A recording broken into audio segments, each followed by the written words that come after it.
All right, welcome everyone to the Wyoming Women's Business Center's 2022 Business Education Webinar Series. Today's presentation is Get Paid, Budgeting for Success as an Artist.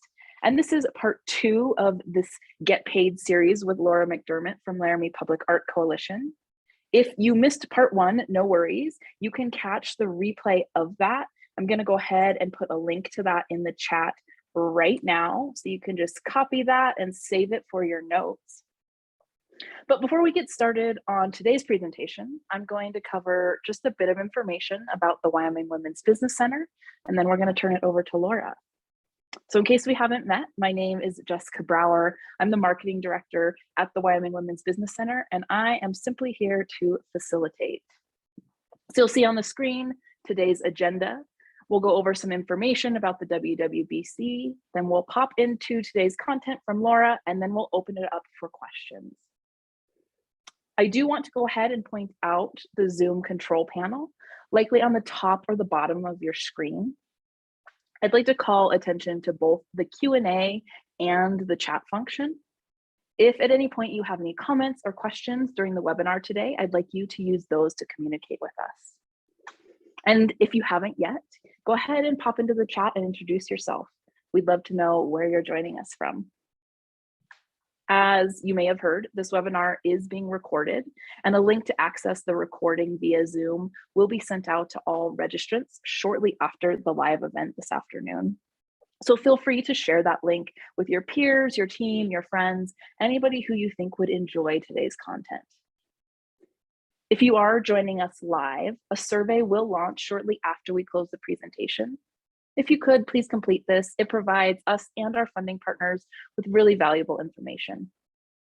And just as a reminder, all participants here are muted to minimize any background noise. So again, if you have any questions or comments, which I hope you do, go ahead and type those into the chat box or that Q&A panel. So a bit about the WWBC in case you aren't familiar with us already. We are a statewide nonprofit organization, and our mission is to enable and empower Wyoming entrepreneurs with a special emphasis on women. And we do that through 5 distinct programs. The first is our business education webinars, which is what brought you here today. Our staff hosts these free 30-minute webinars every week. We also have our flagship education program called Dream Builder. And this is a free facilitated 8-week online course, and it's for building or perfecting your business plan with the support of our business counselors. Additionally, we have one-on-one business counseling with those business counselors. Our microloan program offers loans from $500 to $50,000 for businesses that have been denied from a traditional lending source. And lastly, we have the Artist Development Center, and we run this in conjunction with the Works of Wyoming store, which is located in downtown Laramie, but also online at worksofwyoming.com. And what I want to get across to you is that we specialize in supporting micro enterprises. So these are businesses that have less than 6 employees, and the majority are 1 or 2 person businesses. And all of these businesses were able to launch for under $35,000. So those of you joining today as artists, it's important to remember that not all entrepreneurs are artists, but all artists are entrepreneurs. So all of these resources that I've talked about, these are all here to support you and your work, and I do hope you take advantage of them. If you're not already a client of the WWBC and you'd like to be, it's quick and easy. You simply go to wyomingwomen.org and you click on that red Sign Up Now button that'll be at the top of the page. So with that, I'm going to go ahead and stop sharing and turn it over to Laura. Hi, everybody. Thanks, Jess. I'm going to share my screen. 1 second. I don't know why every time I use Zoom, I'm like, what am I doing? It's a special kind of anxiety that we get to relive. It really is. Like, what? Okay, here we go. All right. Everybody can see that, hopefully. So what we can see is your email. You can? Yeah.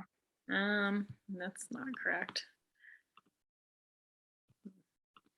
It says my screen sharing is stopped. Let's try this again.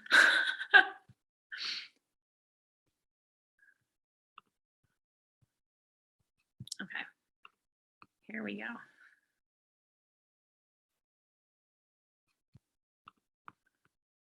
Sorry about it, everybody. No worries. While I'm setting this up, I am Laura McDermit. I am the director of the Laramie Public Art Coalition.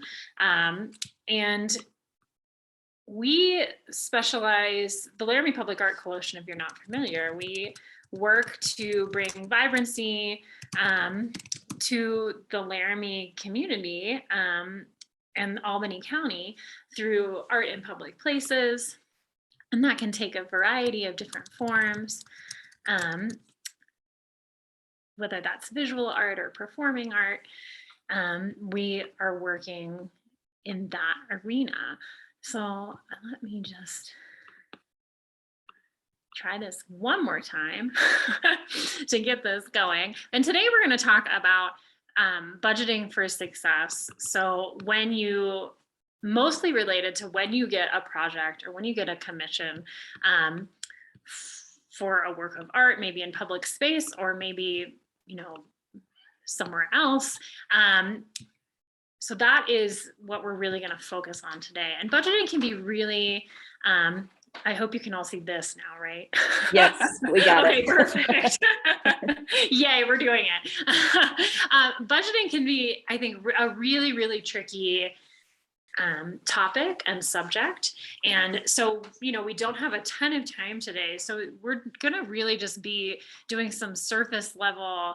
I'm going to give you some really surface level tips on how to get started in this. But if you really want more help or to dig into this, you are always welcome to reach out to me at LPAC if you are going through a project and maybe you don't have somebody else to talk to. Just know that we are here as a resource to artists also to help you through projects. So I think that's really important to know. And I think, again, if you came to the last session or you watched the last session, I started off with this sort of mantra, is that your time, your creative expertise, and your work is valuable. And that's worth repeating many, many times. So when we're thinking about budgeting, we're thinking about budgeting not only to create a project, but also to pay yourself for your work. I think it's easy to maybe lose sight of the fact that your time and your talents are deserving of money, but this is your work. This is what you bring to the table. So I think that we always need to start with that. So that should always be top of mind. Your time equals money.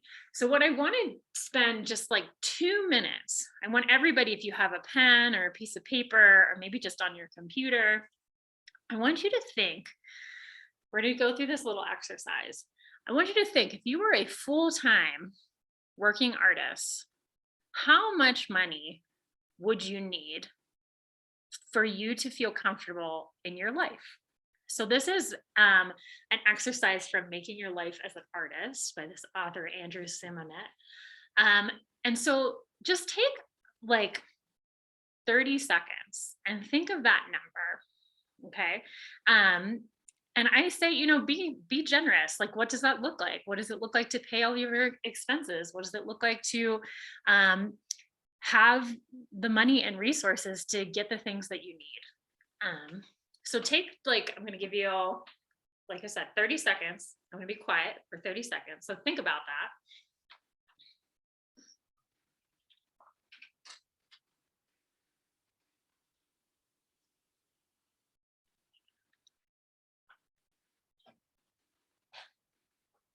Okay, so once you have that number, you're going to divide it by 1,500.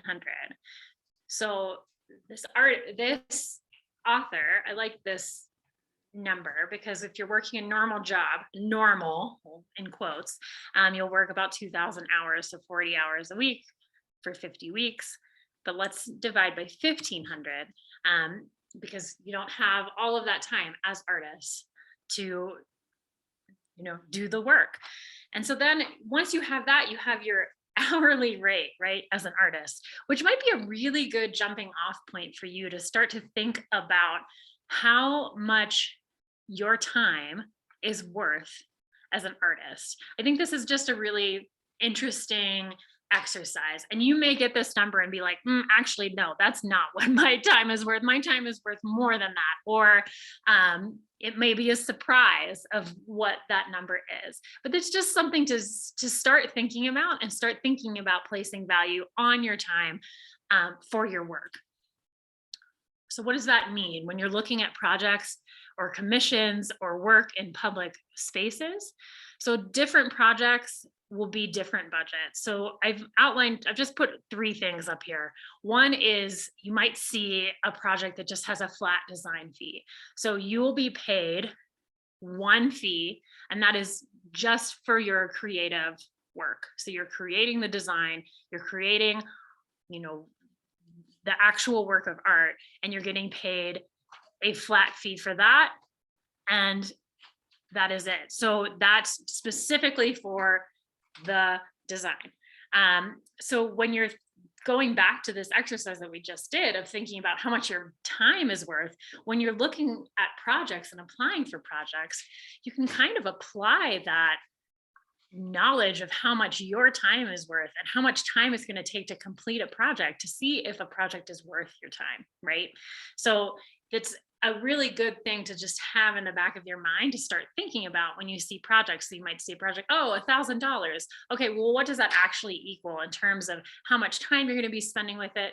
And maybe it is a project you really want to do and you want to spend more time than what you normally would. So all of these things factor into how you're budgeting for your time and budgeting for the actual expenses. Another thing you might see is a design fee plus materials. We do this a lot at LPAC for people that are creating their first work in public space. So we will pay the artist a fee for their time. So like they'll get their artist fee. And then we'll have an additional sort of line item of materials fees. So either LPAC will pay for the materials, or if the artist pays, we'll reimburse them for everything that they buy. So that is a really good sort of starter budgeting opportunity for people working with maybe larger budgets than are typical to your practice. So say you get a mural commission and you don't know how much you're going to spend on paint. So it can sometimes be a good first opportunity to go through a project and a process when you're going to be paid. This is going to be strictly for you. So your design fee, you get to keep that. And then every material will be paid for by the organization. Another maybe more typical thing that you'll see is this sort of all-inclusive budget. So the all-inclusive budget is you'll see what how much the project is actually going to cost. So say it's $25,000. That $25,000 is going to go to the artist, and the artist is going to pay for everything. So that can be a little bit daunting, especially if it's maybe the first time you've worked with a budget that size, and it might feel like it's really giant, but it starts to go really fast and really quick. So I'm going to see if I can click on this, because this is a really good tool that is just available for free online. So this is a sample public art budget.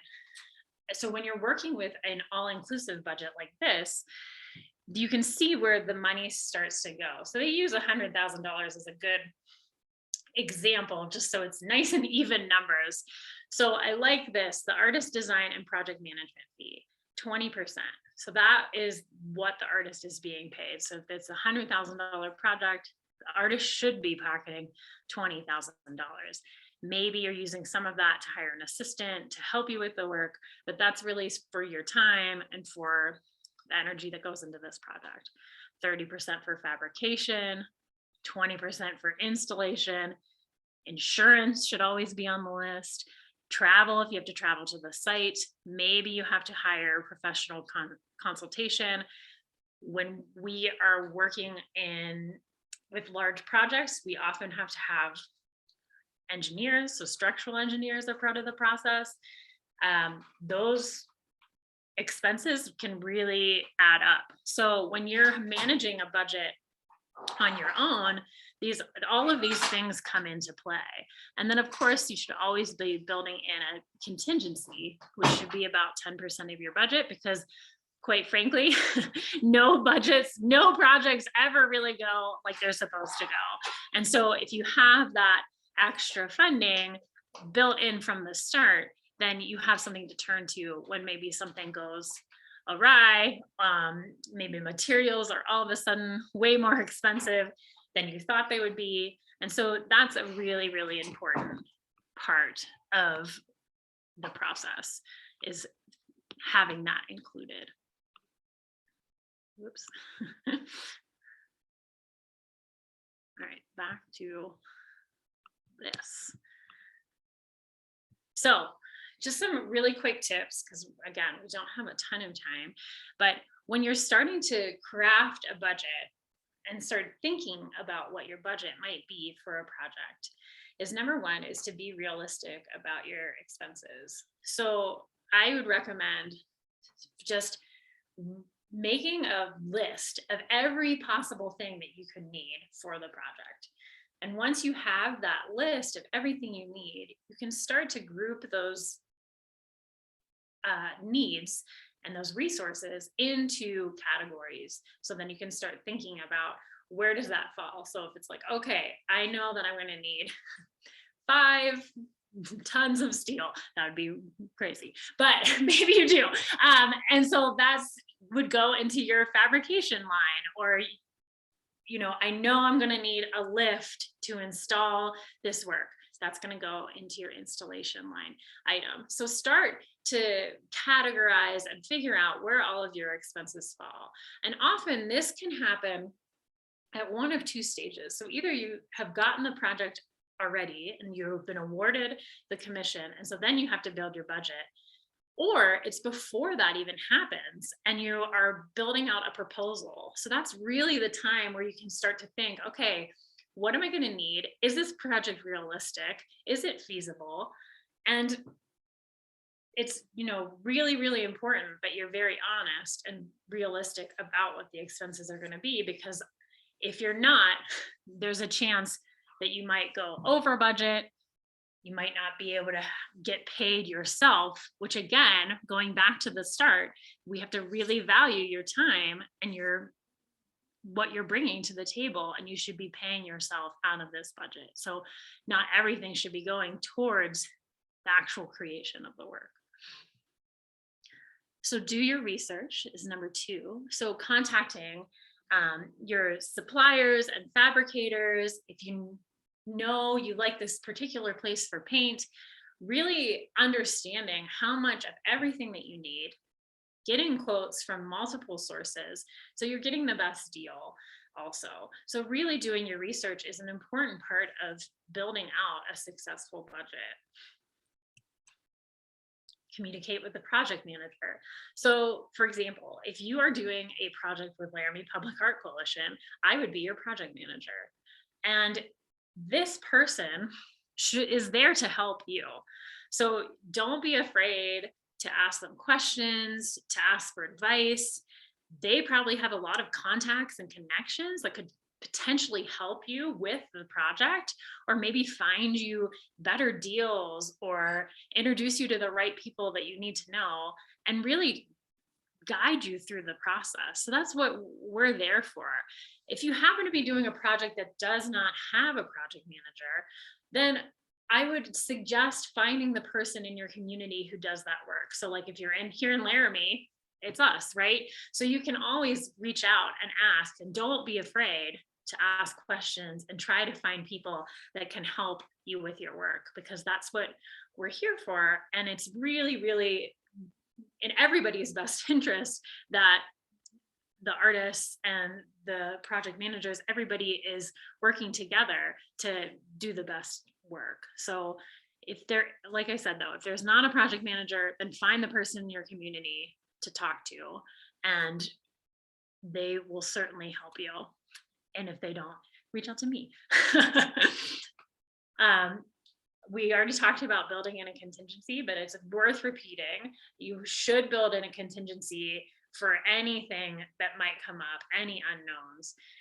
I don't think I've worked on a project in public space that has ever gone exactly as planned. Every project is different, and every day something else can come up that wasn't there before. I mean, we're experiencing right now with like supply chain shortages, with COVID, materials are really, really expensive. And so I think it's really important to understand that you might do all of your research, lay out an amazing plan, but there still might be a time where things go a little bit awry, and you just need to have that backup and have that sort of fail-safe of a contingency to fall back to. So really, really important. And then again, I'm going to say it again because I'm going to say it all the time, but pay yourself. You have to do this. I think, especially when you're given a budget and it's like we talked about, that sort of all-inclusive, here's your $10,000, and you figure out where this money is going to and how you're going to do the project. It's easy for that money to quickly be spent. And so if you're not focused on taking something away yourself, it's could get lost, and you might not end up with any compensation. And we need, as artists, to be valued as professionals and to be paid for the work that you do. So very, very important.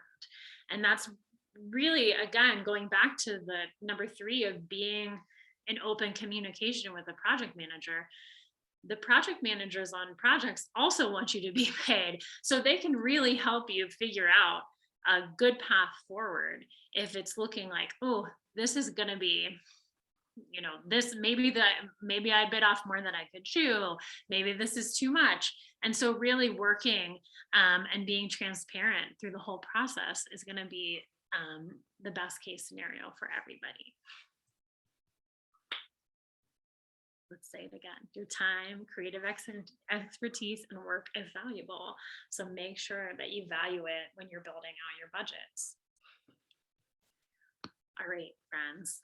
I tried to go really quick so we could have some time for questions.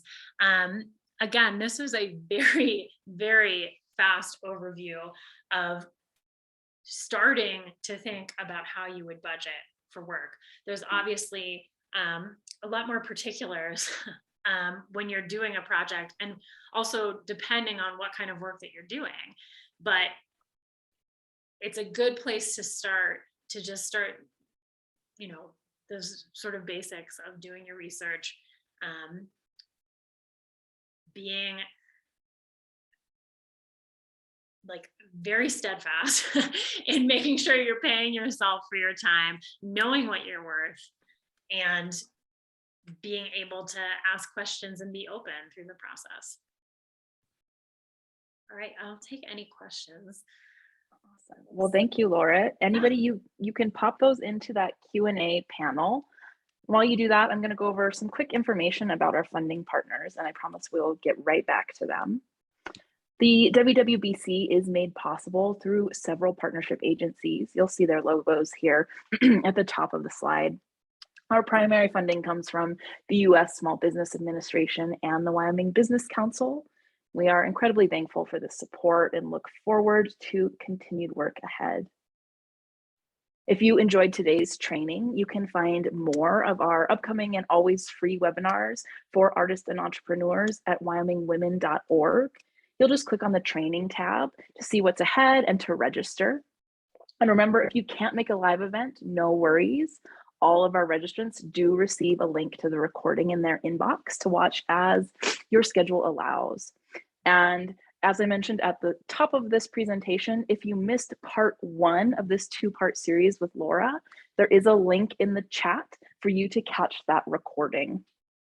Then you'll also see some of our other upcoming webinars on everything from finance to marketing. We have another artist series called Composing the Artist Statement in the beginning of June, which will be with another guest presenter, which I'm also very much so looking forward to. One more thing before we check on questions. Works of Wyoming, as I mentioned, is the brick and mortar store in downtown Laramie, as well as an online store that ships nationwide. And it is a part of our artist development program. And I'm pleased to share that 2021 was a record-breaking sales year for the store, thanks to the beautiful work of Wyoming's artists like you. Our next call for artists does open on July 1st. So if you're interested in learning more, you can pop on over to the Works of Wyoming Facebook page or visit the Artist Development tab on the Wyoming Women's Business Center website at wyomingwomen.org and mark your calendars for July 1st. It's crazy to see that that's actually right around the corner. So I'll just check and see. It's not looking like we have any questions. If anything comes up, you're more than welcome to respond to the email that I'll send out following this presentation with the recording, and we'll get you in touch with Laura or whatever resource can be supportive.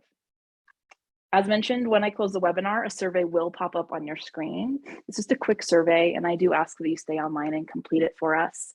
I do read each and every one of these, and it helps us plan our upcoming calendar and improve our offerings to support you as you need. Thanks again for attending today's webinar, and thank you, Laura, so much for joining us. Oh, I do see a question from Jane in the chat, just in the nick of time. Are the public projects for artists common, and what sort of things go wrong needing contingencies? Sure, that's a good question, Jane. So public projects for artists are fairly common. If in that link that Jessica sent out for the first webinar, we talk about where to find those opportunities. And there are lots of opportunities actually right here in Wyoming and right here in Laramie with Laramie Public Art Coalition. That's all that we do is projects with artists in public space. And so last year we worked with 29 different artists. So that was 29 different opportunities for people to be involved and get a project in public space. So they can be fairly common. They are, I will say, probably more common in larger cities like Denver, but I think groups like Laramie Public Art Coalition and other like the Casper Mural Project and the Lander Mural Project just started, and Cheyenne, Jackson Hole Public Art are all working in this space of creating public projects with artists. So they are fairly common here in Wyoming. And if you're get a project here locally, it's a lot easier than to find projects nationally as well. So they are fairly common. In terms of what can go wrong, it really just depends on the project. So for example, let's say we commission an artist for a mural. One thing that could go wrong, which is maybe not the worst thing in the world, but here in Wyoming, it happens a lot. Maybe the weather doesn't cooperate. So a project that maybe was supposed to take 2 weeks of somebody's time might take 4 to 6 weeks because they just can't do it. They can't actually complete the project because of the wind or the snow in June, whatever that looks like. So that can be, that would obviously add expense. If an artist was not from here, they might have to travel more. If an artist is from here, maybe they have to figure out how they're going to keep working on the project. So that's one sort of little example. Another example could be an artist has developed a project that they've designed, and then once they get it to an engineering phase, so like working with a structural engineer, they actually figure out that they can't make it the way that they thought they could. They might need some additional things to make the project be sustainable, or actually, if you're doing like a hanging sculpture, or it can't actually hang like this, you have to do something else. So there's always something that comes down the line that maybe you weren't anticipating. And it's just good to be open to knowing that things probably aren't going to go exactly as planned, particularly when you're working in a public space, because there also are so many other entities involved when you're working on a building that is not yours, or working in a government facility, whatever that may be. So often that looks mostly like delays or trying to figure out different ways to do things. Awesome. Thank you for the question, Jane. And thank you, Lee. He shared some calculations in the chat, which is always great to see. I love an example. That's awesome. That's really good. And I think that that's great. So then you have your like your per hour rate, which is excellent. So it's really good to know that and have that baseline for how you're charging for your commission. Well, awesome. Thank you again to you, Laura, for both presenting both of these presentations. If you guys missed any of part one, then I really do suggest checking that out and checking out Laramie Public Art Coalition, whether you're in Laramie or not. And thank you for attending. I hope you have a wonderful rest of your afternoon.